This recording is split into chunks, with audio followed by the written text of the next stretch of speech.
Hello, and welcome back to what is this podcast? Welcome to Meet the Moment podcast produced by the Real Estate Business Institute. This podcast is an exploration of what today's industry leaders and agents need to know to be profitable, productive, and have fun. I'm Matthew Rathman, and I'm joined by co-host Kimberly Allard as we chat with thought leaders, brokers, and agents who can help agents meet the moment of change in the real estate industry.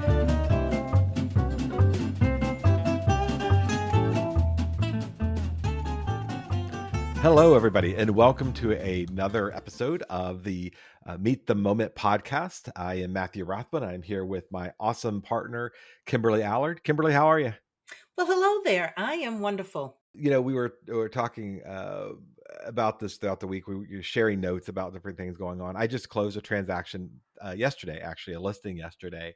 And I was a little nervous at the end. I mean, after all these years of doing this, I don't typically get nervous, but I was a little nervous at the end because it went so smoothly. I felt something was wrong. And I was excited when near the end of the transaction, the day before, the buyer's agent actually went to the house to do a walkthrough. He went there before his clients did to make sure everything was cool and found a thing that was in the property owners association requirement to be repaired. My contractor didn't do it properly. The other agent, very cool, reached out and was like, hey, by the way, is this going to be done by tomorrow? It was very cool how he approached it too. It wasn't like accusatory or he wasn't a jerk or anything. And we got resolved and closing went off without a hitch. But I had another professional on the other side who wrote a good contract. We had home inspection issues. We had all these issues. We worked through them as professionals and got to the end of closing. And I was like, this is refreshing. And it really got me thinking, why is it a surprising thing when a contract goes well? So what do you think? Why is it a surprising thing when the contract goes well? Well, can we first all agree that most people don't go to college to be real estate agents? And it's in some states less than a 50-hour class to become a real estate agent. So, most of us fall into this, and then we hope we have good mentors and good brokers. Contracts are, I'm almost speechless at this point because, you bring up contracts and I'm just thinking of all the things we've seen in contracts. It makes you just scratch your head and go, what were you thinking? We're both brokers who have to review contracts as well as doing our own business. And so we have, we get to see some of the crazy stuff that goes on out there. And I think one of the funniest things, I can't say it was haha funny as much as chuckle funny, is I'm working with a client who's a former military officer and he's an attorney. So, there's a certain type there. And the buyer agent sent over a home inspection to him. It says the seller will address the hot water tank. That's all it says. Seller will address the hot water tank. I mean, there's To a person in the military, what does it mean? A salute? That's exactly what he did. He grabbed me. He said, let's go downstairs. And I'm like, okay, whatever. And we get downstairs. He looks at the hot water tank. I'm watching. He salutes the hot water tank and says, the hot water tank has so been addressed. And then we went back upstairs and I'm like, okay. I love it. It's very clever. It's very funny. Do you really want to fight this battle later on? So what are some crazy things that you've seen in contracts? Well, let's start with the home inspections. And I would be remiss if I didn't start this out with most every state realtor associations have their own contracts. And in the contracts, it outlines what's ever legal in that state and permissible for home inspections. And the seller and the buyer understand what the scope of that contingency means. Yeah. And typically it means that the parties, and there could be some variance on this, but typically it means that the buyer is asking for an opportunity to inspect the home by licensed professionals and the seller is giving the permission. And it also means that there's a period of time in which the buyer has to conduct their inspections. And then it talks about what happens if the buyer waives that right or that time expires, or if the buyer isn't satisfied. Now, those are all pretty important points. But what really blows my mind is when you have a buyer's agent writing an offer that then conflicts with that language. So here's something I've seen a lot of. The agent writes in home inspection for informational purposes only. Yeah. Now, I'll be honest with you, when I see that or read it, the first thing I say is, we're in for a little bit of a roller coaster ride here because we've got an agent that's a loose cannon. The next question is, aren't all home inspections for informational purposes? I mean, I've never had a buyer that says, "I'd like to conduct a home inspection so I can get an 80-page PDF report printed out and use it for firewood, and that's my intention." It's just every home inspection is for the buyer's information. And even though I find that clause to be unenforceable, if it's written in an offer, then I find that it means one thing to the buyer and it means something completely different to the seller. And it's alarming to me that an agent doesn't find that that discrepancy in expectation isn't problematic. Yeah. Yeah, I agree. I mean, there's a it's a Latin phrase that has to do with the structure of I'm trying to remember. Novium prevalate priori. I'm probably butchering that because I've written and read it, but I can't You could remember. have just said, I ate an Yeah. avocado. I I have no idea what you just said. the premise is that the new prevails over the prior, I think is what it says. But it's the concept that anything that comes after supersedes that which came before. And so agents will write things like uh for informational purposes only into a contract. Well, the contract, the language established by the professional by the standard form group probably already addressed the best form of the language or a very or a close to best form.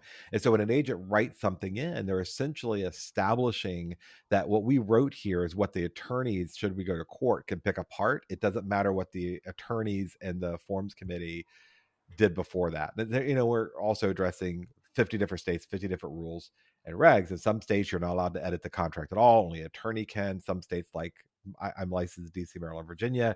Virginia, DC, and Maryland are like, guys, here's a napkin and a Crayola crayon. You can now write contracts with your 60 hours of pre-licensing. And so it becomes a little, problematic. But agents don't think about the end results of what they're writing far too often. And the receiving agent who thinks they're being clever by going, this is horribly written, but we're going to accept it because it gives me options later, it's actually creating bigger problems. So, I'll just jump in on the for informational purposes only. We saw a lot of that coming out of the short sale foreclosure period of the mid 2000s because the REO companies, the bank owned properties for these foreclosures, would write and craft language like that in there. There would be a whole clause. And the question we always had is, what does that mean? There's no legal definition or contractual definition for information purposes only. The intent, obviously, was that the buyer would have no way to get out of the contract to terminate it or to ask for repairs. So, what's the value of this inspection? Um, and now we see agents who, because they saw it in the REO contracts, is putting it in their actual contracts for their clients and not identifying the but what if. And I sit on standard forums for my local, for my state, have for most of my career. And that is always the question. Every time somebody brings an idea, we need to have this. Okay, but what if? What if the buyer doesn't do it? What if the seller doesn't execute? What do they do They're next? just So, they're copying things, and I think that that's yeah. a really bad practice. Unless your broker has told you to do it, stop copying the bad practices of somebody else. So to your point exactly, what if the home inspections for informational purposes only? I don't care what the buyer does with it. It's what will the buyer do in the event that they're dissatisfied with it. Another along those same lines is, people put in the listing, property sold as is, and I'm like, okay, as opposed to it. I've never seen or had a seller tell me, please list my home and then list all the things that I'm going to do if there are problems.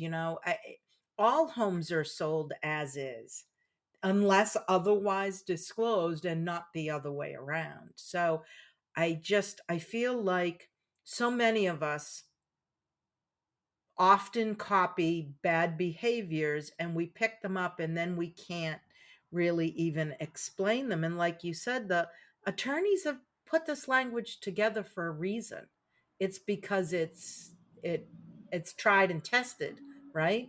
And and by us conditioning this type of stuff often gets us into trouble. And then, you have an agent who will respond with, well, I'm not an attorney. Let the attorneys figure it out. And I'm like, well, I'm pretty sure you have an obligation to keep your client out of trouble, not open the door to trouble so they can walk through it.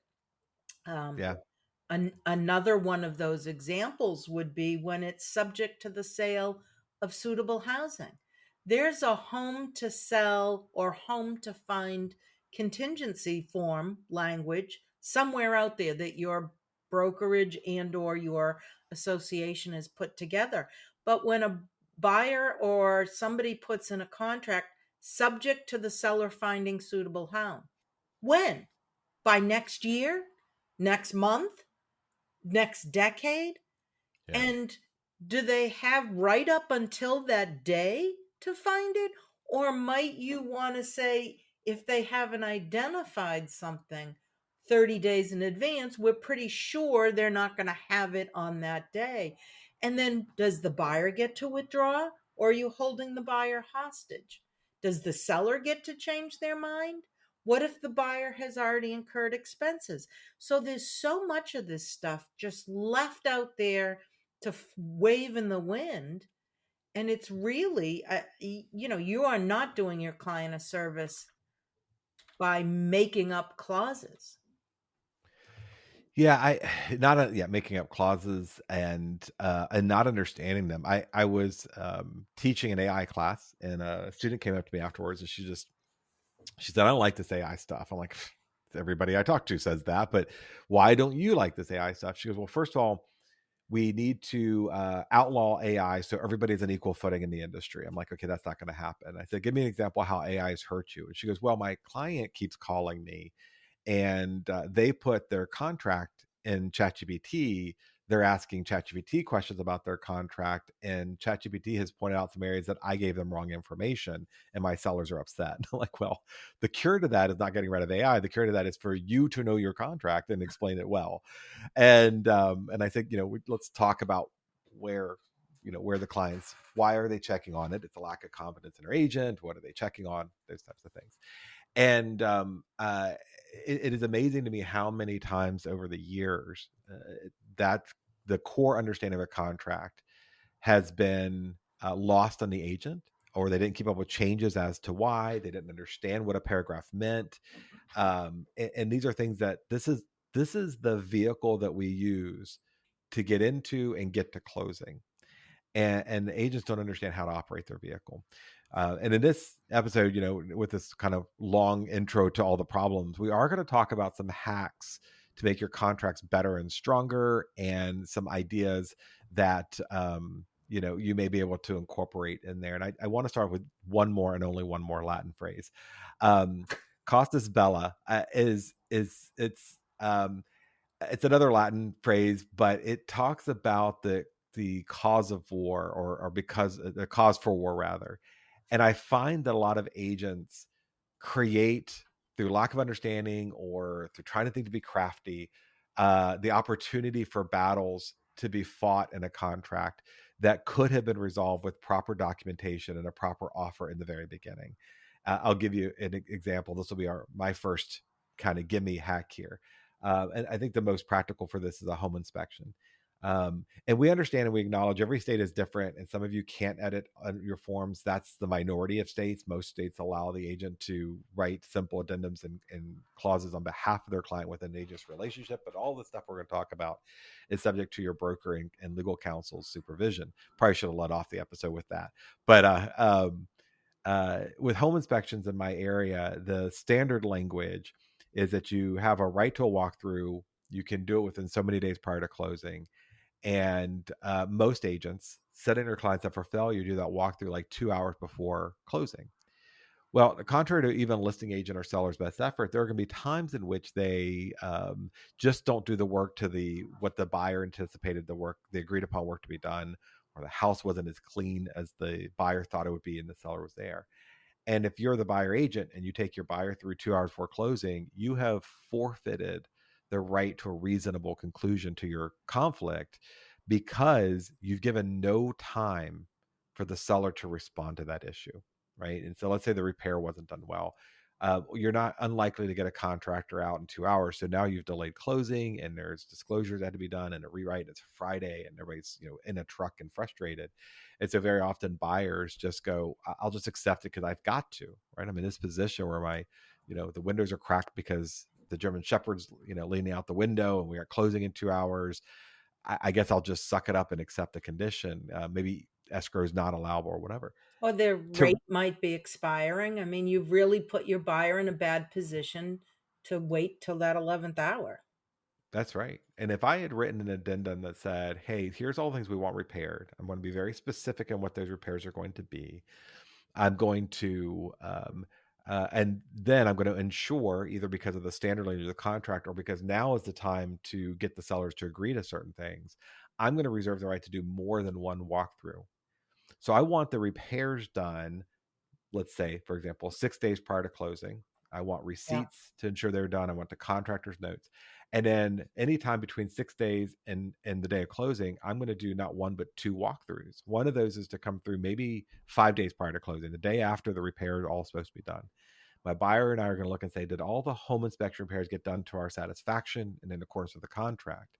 And dear seller, we'll be back after you've moved out the night before closing to check and make sure you didn't break any windows, scarp any floors, takes things that you weren't supposed to take.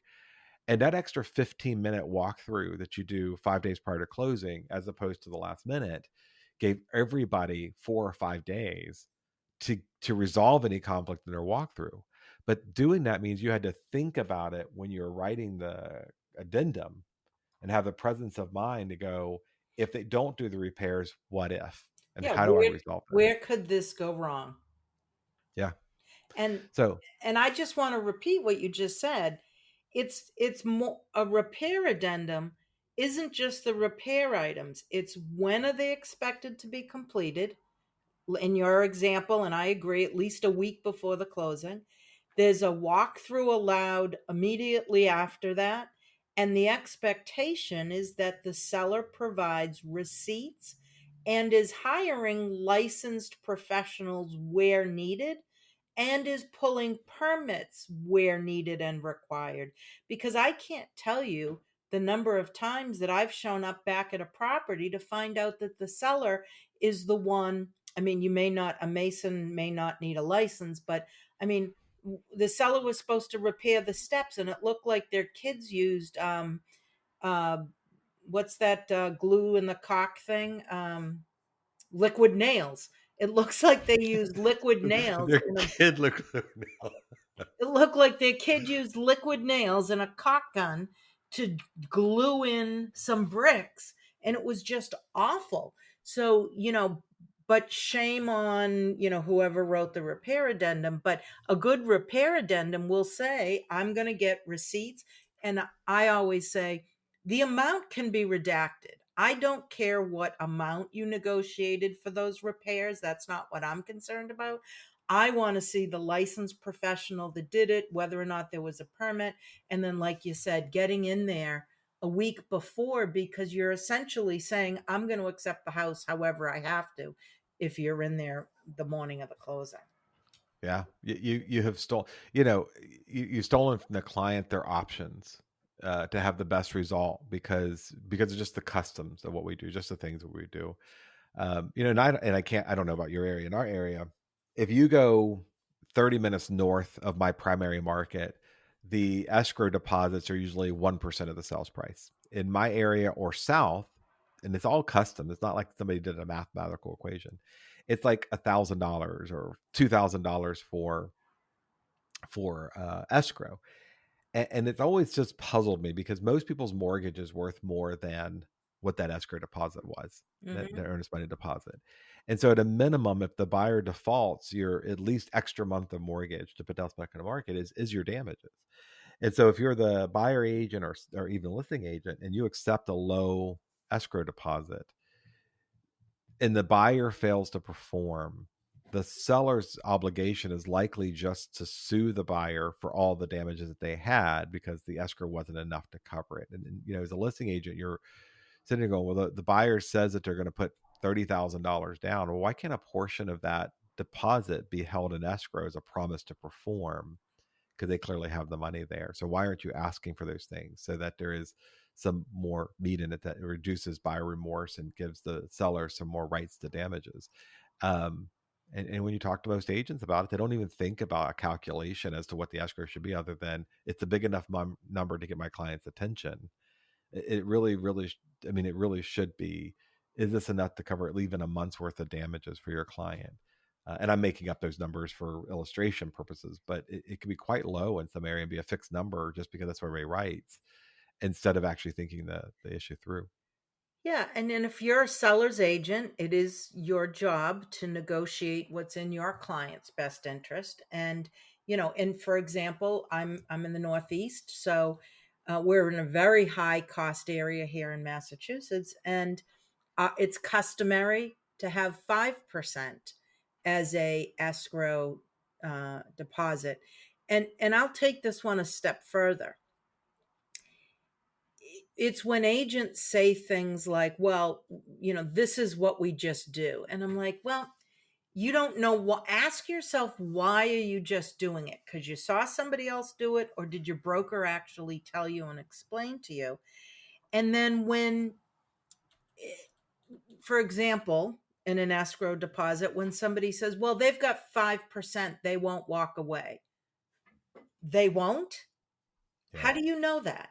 The better statement would be, if they walk away, the seller may be entitled to retain 5%, the 5% that's in escrow. But some agents just say, oh, the buyer can't walk away now. Anybody can do anything they want. It is the cost of taking that action that is questionable. But to say a statement like that, oh, we have the buyer's commitment, they're not going to walk away now, or they can't. Yes, they can. It's just, what yeah, type of damages would the seller be open or be able to collect? And I'm going to take it another step, because this is really eye opening, I think, for many people.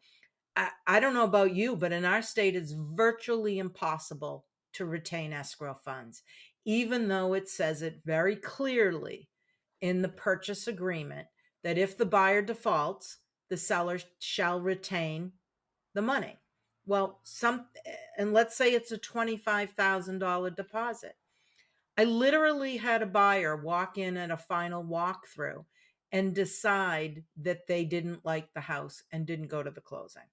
Now, yeah, this situation was a buyer who bought it without his fiance present. This was not my client. My client was the seller. So the fiance wasn't present. She saw it at the final walkthrough, and he basically just said, it's I changed my mind. And yeah, even his own attorney said he couldn't defend his own client's actions. So my client said, what am I entitled to? I said, I don't know, this is pretty clear to me that the buyer's defaulting, never showed up that day at the closing, and it was pretty clear based upon the language in the purchase agreement that the seller was entitled to retain that 5%. Now, in yeah, this case, the 5% was maybe $20,000. But as escrow agent and dispersing that money to the seller, most escrow agents don't want to be involved, and now they don't want to be threatened. Well, what happened? The buyer went out and hired an attorney who threatened me as the escrow agent, even though it clearly says in our agreement that the escrow agents can't be held responsible for their actions as escrow agents, unless, of course, they're negligent. So this was yeah, between the buyer and the seller. The seller wouldn't release the money, neither would the buyer, even though the purchase agreement said if the buyer defaults, which the buyer did, the seller would be entitled to it. So here's what happened. We were holding maybe $20,000 or something like that. The seller went to hire an attorney after they got this demand letter from the buyer's attorney. And this is where it gets really ugly. The buyer's father was best friends with this guy that owned this law firm. And the law firm, on behalf of the buyer and getting their deposit back, just started saying they were going to sue everybody, and letters were being flying left and right. And finally, the seller said, "Look, I really feel like I'm entitled to this money because the buyer defaulted, but I also feel like I need an attorney now that I'm being threatened in a lawsuit." I said, "I don't disagree." So the seller goes out and talks to an attorney. The attorney said it's going to be a $5,000 retainer. If this gets to depositions and interrogatories, it's probably going to be close to 10 or 12,000. And then if this goes to trial, it's going to be 20,000. And there's no guarantee you're going to win because, a jury is probably going to say, "Oh, the poor buyer, he had a contract. The guy turned around and sold it again. It's a seller's market, and there's just no guarantee."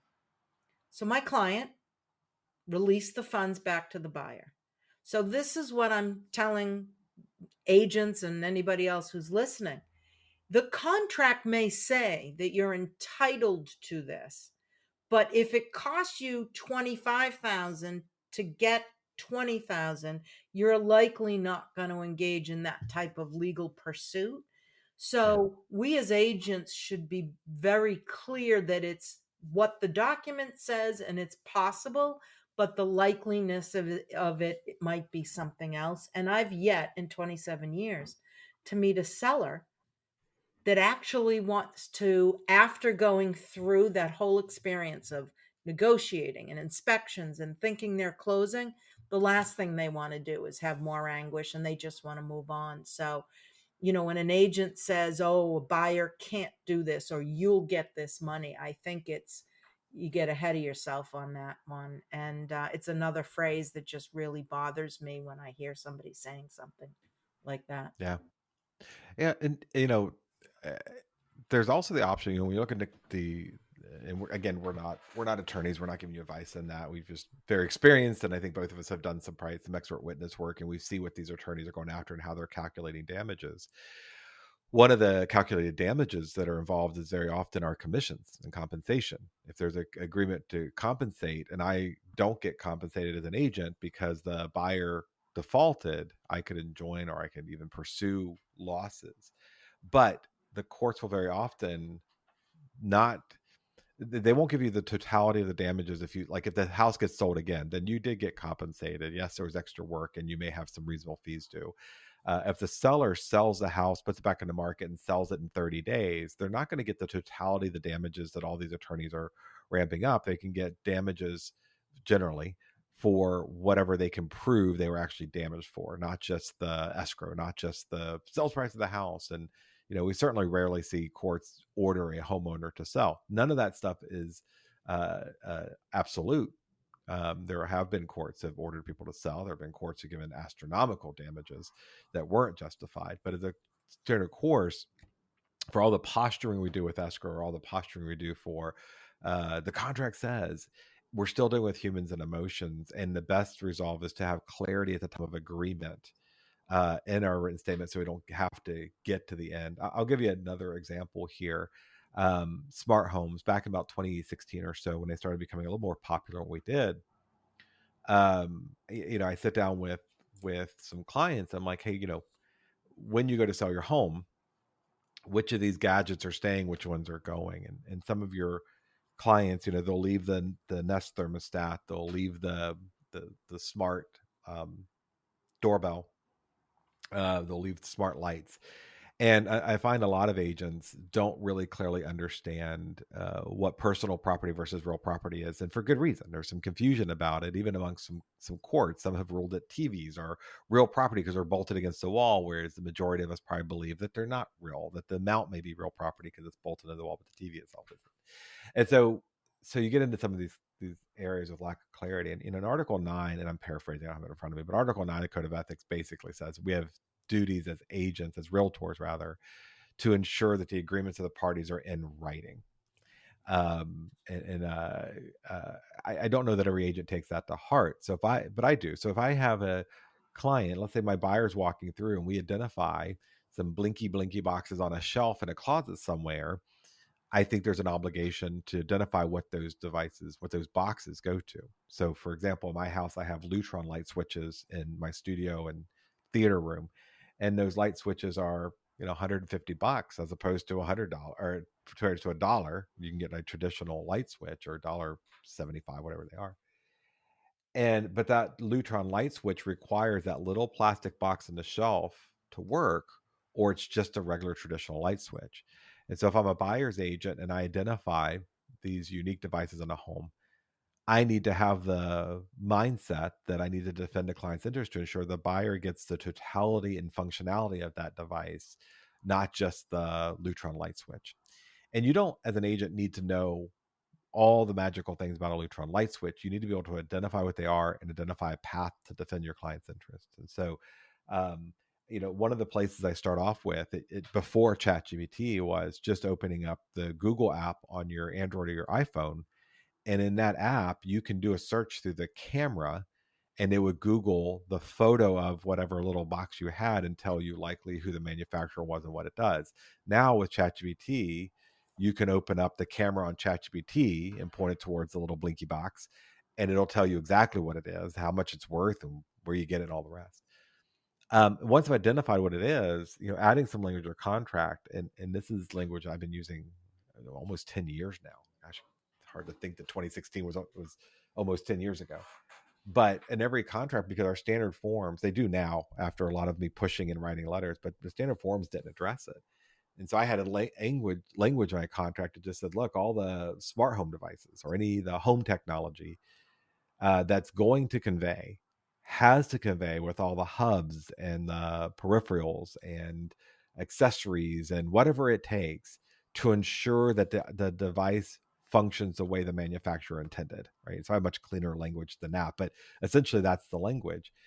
And that means that when we get to closing and we notice that there's Lutron light switches or the uh, I don't know any number of home technologies, the ring Hue, doorbell. Philips Hue, or Yeah, yeah, exactly. all of Yeah, those that things. if those things are conveying, then I've got a clause now in my contract that gives the buyer the right to say, "Dear seller, you only gave us half of what we needed. This other language compelled you to do the rest." And Hughes is actually a very good example because, like in my studio, and we're not showing the video in this, but my studio, I have two freestanding lamps behind me, and those have Hue light bulbs. The light bulbs are clearly personal property.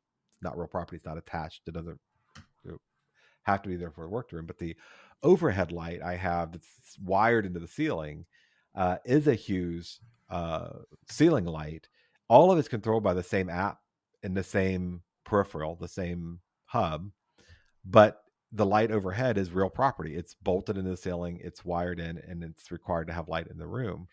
And so for an agent to not have to think about each individual item and to be able to have some language that says globally anything that we agreed is being left behind needs to work and needs to have all the systems in place to work is a huge win for your client and reduces the amount of anxiety at closing.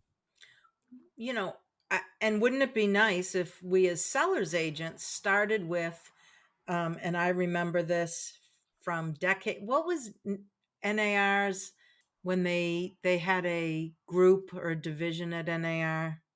The technology, the I don't remember the name of the group either, but they actually vetted all the smart home Yeah, technology and put out they little documents and Dave stuff like that. Conroy was there and, a couple of other people. Anyways, they put out, and this is just when smart homes were starting to become popular, so we're well over a decade ago, I'm sure, but they put out a smart home checklist.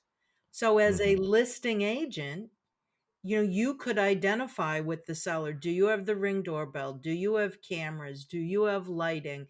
Do you have, certain speakers? Do you have air quality devices? Anything in a smart home. And then you would write down what it is, what's included, and whether it's included or excluded. And then, obviously attach it to the listing. So Yeah, those are some great tips because that stuff can be thousands of dollars. Yeah, Center for Realtor Technology, I think is what it's That's called, CRT, CRT. right? Yes. Yep, that was it. Woo, going back in memory. There were Woo! some good people who worked there too. That was a great little division. I got the chance to visit their little Yeah, lab, and it was, very cool, they had a back in the 3D day. printer before it was cool to have 3D printers. You know what? 3D printers were not cool to have until you and I got one. And we should probably do an episode about I don't know what that list would be, but what things that real estate agents can 3D print on their I'm 3D not printers. I'm not quite sure I gave you permission to disclose that publicly, but now everyone knows that you and I have 3D printers and exchange our silly little prints. But yes, that's a whole nother episode. So let's go back to our discussions about. Let's just go back one more time to the. Well, I guess it could be any of these things. But I think it's really important for agents to revisit their E&O policies with their brokers because E&O policies have deductibles, and sometimes those deductibles can be very large. And if an agent is relying on an E&O policy to cover them in a situation, it may Yeah. not. And it in an E&O policy renewal, you probably know that it asks, does your brokerage use standard forms? And if the agent is found to be using a form or, excuse me, a clause that they made up, I don't Mhm. know, maybe the E&O insurance isn't going to cover them in those circumstances. Or is it a form that they just made up? And then, secondly, if they are covered in an E&O claim, uh, what's the deductible? What if it's a 5 grand deductible? You're an agent on the hook for the first 5 grand. So Yeah. this is I feel like if we spent some time thinking about the consequences of what we actually say, we might reconsider some of the language. You know, in E&O, and again, every company is different, so it's a varied topic here. But some of them have different tiers of your deductible. So your deductible may be $5,000 if you're using standard forms, or I'm making up numbers, so please do check on these things. $10,000 if you're doing dual agency, or if you're doing a non-standard form, or if you are found to be in, out of compliance to your license, you exceeded your licensing status by drafting something that clearly an attorney should have had to been. One of the things I do routinely tell my agents and my clients is it is our job to get clients into contracts. The second they want to get out, it's an attorney's job. And they should be referred to attorneys early and often and in writing. Dear seller, dear buyer, seems that we're facing a conflict. You should probably speak to an attorney. So what are some of the things you do when you're getting ready to write an offer, Kimberly? What are some things that you do to get ready to write that offer? I vodka martini usually, Yeah, okay, with cool. blue cheese olives. That was a joke. That was a joke. I Uh, mean, it depends upon what time of day it is. No, no, no. I have to tell a little bit of a story because that's what I do. Um, I had an agent once that was like, "Oh, I'm going to write an offer." I'm like, "Well, you need to prepare for some time for this," and I just don't think people, I don't know who people are, but some agents maybe, just don't properly prepare for the amount of time it's going to take to get a good offer done.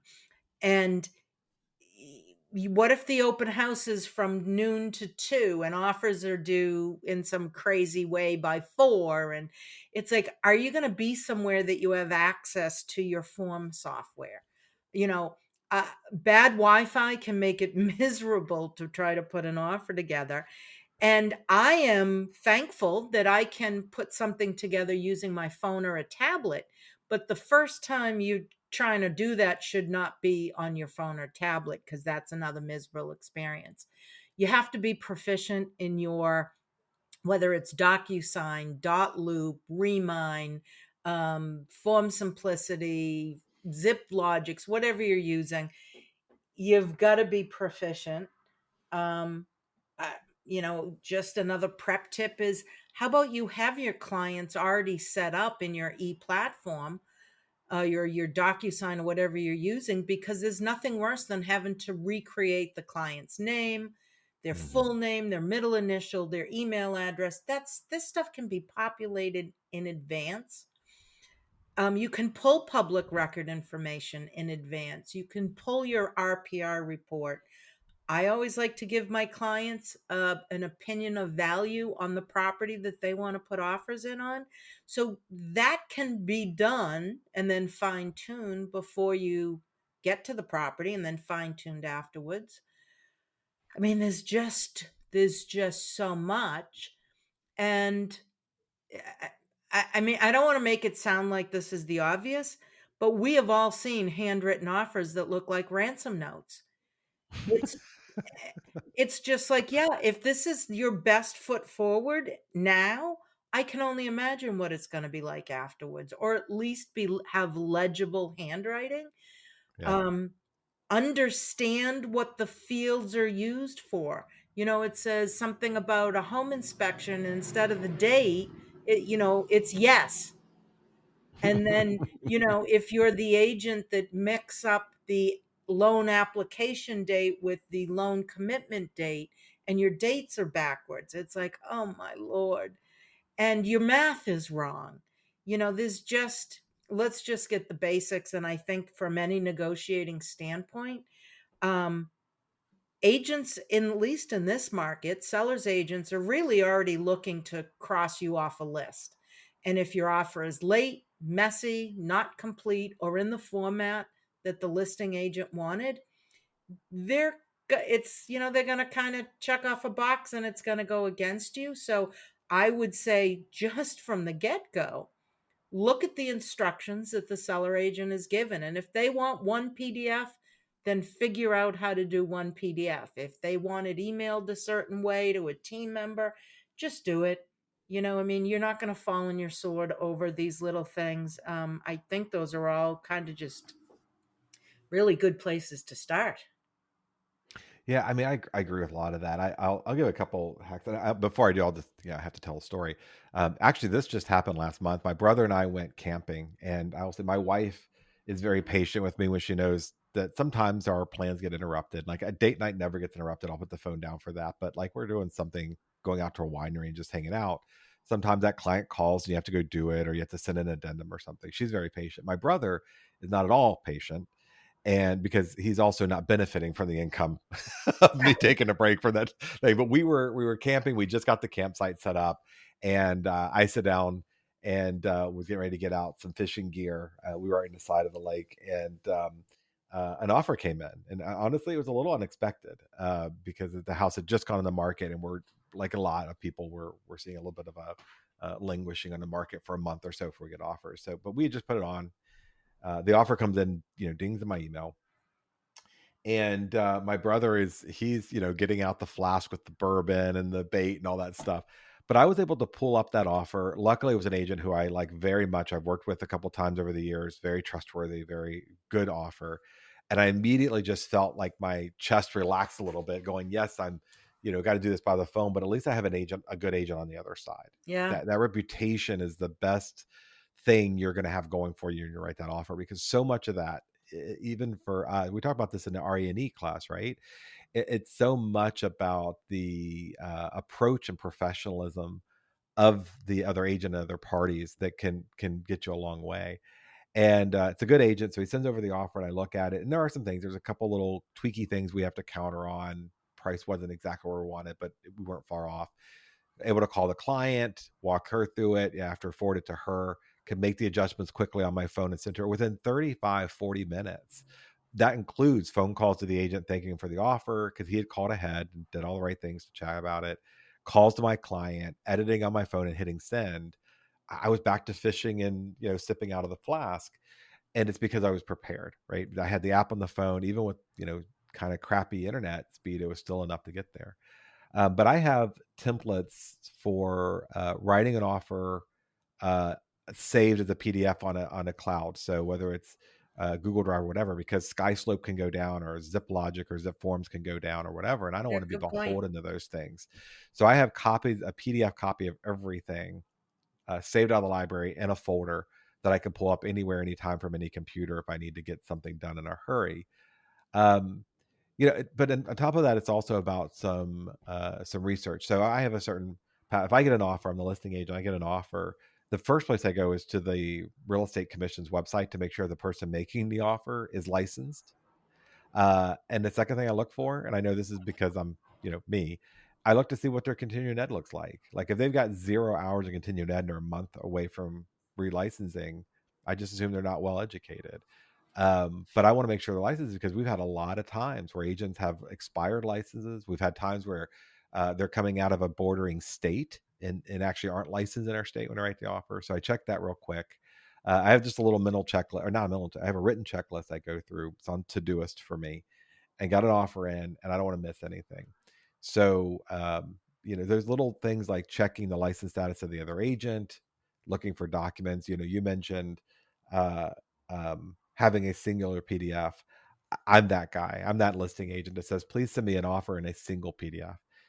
If you send it in several parts as an attachment, it guarantees something's going to get lost, right? Downloading it or sharing it or uploading it, just way more work than just saying print to a single PDF from almost every system that you work in.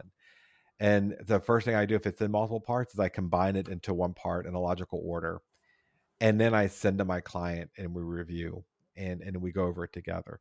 If I'm going to write the offer, let's say I'm not camping in the middle of the woods by a lake, I get my client on Zoom or whatever tool you're using, and we fill it out together in real time, so that if there's any questions about a paragraph, so I can explain it to them, they can make a decision there, and we can fill it out, and I don't have to send it to them for signatures, find out there's a mistake, and do it again. That looks unprofessional and breaks down the trust they have in you every time you get something wrong. And then we can send straight to the seller once we've met by Zoom.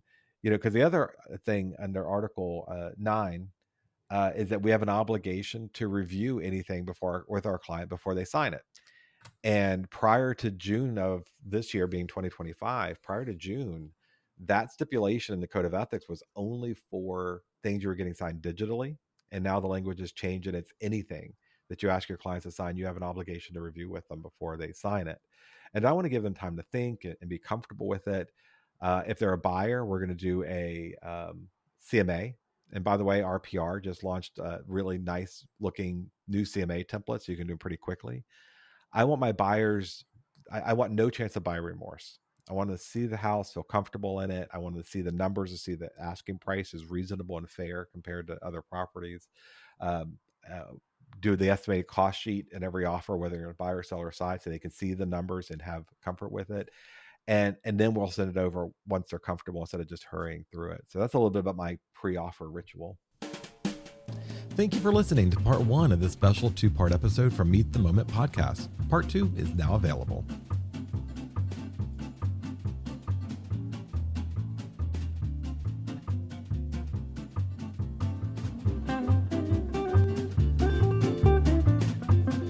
The Meet the Moment podcast is a production of the Real Estate Business Institute, an affiliate of the National Association of Realtors. Special thanks to CEO Jenny Scheib and to Dan Shea, our editor and content producer. The views and ideas expressed in this podcast are not necessarily shared or endorsed by REBI. All recommendations made in this episode were merely provided as best practices. The practices of any realtor are subject to the Realtor Code of Ethics, the laws and licensing jurisdiction, broker policies, and competent legal advice. Visit www.rebinstitute.com for more information, resources, education, and upcoming events.